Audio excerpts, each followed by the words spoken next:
আজকে কিন্তু আমি কিন্তু চাইলে কিন্তু হাজার হাজার টাকা কিন্তু নষ্ট করতে পারতাম না। চাইলে আমি কি মদ খেতে পারতাম, সিগারেট খেতে পারতাম, গাঁজা খেতে পারতাম, আদার্স অনেক কিছু খেতে পারতাম, ফানুস উড়াতে পারতাম, তারপরে আপনার আতশবাজি বলুন, বিভিন্ন ধরনের যে বাজিগুলো আছে আমি কিন্তু ফুটাইতে পারতাম না।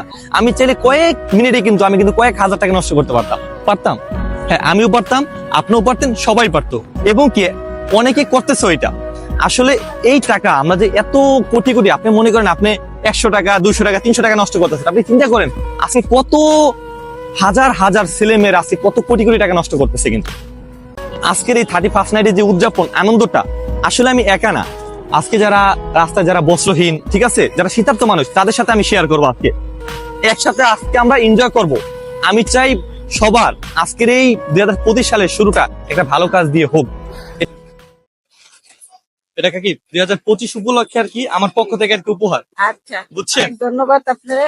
ছেলে হিসাবে আপনি মনে করেন আপনি এমনি দিতেছেন, মাইন্ড করেন আবার। আচ্ছা, না ঠিক আছে, বুঝছেন? আল্লাহ আপনাদেরকে ছেলে ভালো হিসাবে আমার মা থাকলে আমি দিতাম না। হ্যাঁ, আপনার মায়ের মতো নাকি হ্যাঁ, আমার ছেলের মতো না? হ্যাঁ, ঠিক আছে, জি। ভালো থাকে না? আচ্ছা, আপনি ভালো থাকবেন, হ্যাঁ? ঠিক আছে।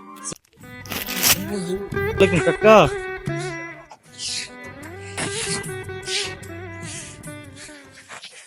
কম্বলটা রাখেন, হ্যাঁ, শীত করে আসবেন। ভালো করে রাখেন। শীত আমি কি এখানে ঘুমান? জায়গা সবাই শুনে বাসা নাই আপনার? আছে জেনে যেতে হবে। রিক্সায় ঘুমাই দিয়েছেন? ও, দেখলাম মাঝে অনেকক্ষণ মাঝে ধরে। মাঝে মাঝে নাইট করি। এই যে ঘুমাই থাকেন এই সারা রাত? এখানে অন্য অন্য জায়গা। দেখলাম শীতে কাঁপতেছেন আপনি। শীত তো কম্বল নাই, একটা কম্বল নিতে পারেন না? দুদিন ধরে শীত পড়তেছে। এটা রাখেন, হ্যাঁ, ধন্যবাদ। ঘুমান, তাহলে ডিস্টার্ব করলাম, হ্যাঁ, কিছু মনে করেন না। না না, আমাদের একদিকে যেমন আমরা 31st নাইটের আনন্দ উপভোগ করতেছি, ছাদে হইতেছে একটা দৃশ্য, নিচে আরেকটা দৃশ্য। এটাই হয় বাস্তবতা। আমরা হাজার হাজার টাকা আজকে বাজি ফুটিয়ে, ফানুস উড়িয়ে আমরা নষ্ট করছি। আর এই দেখেন, শীতের বস্ত্র নেই। এটা বাস্তবতা আসলে।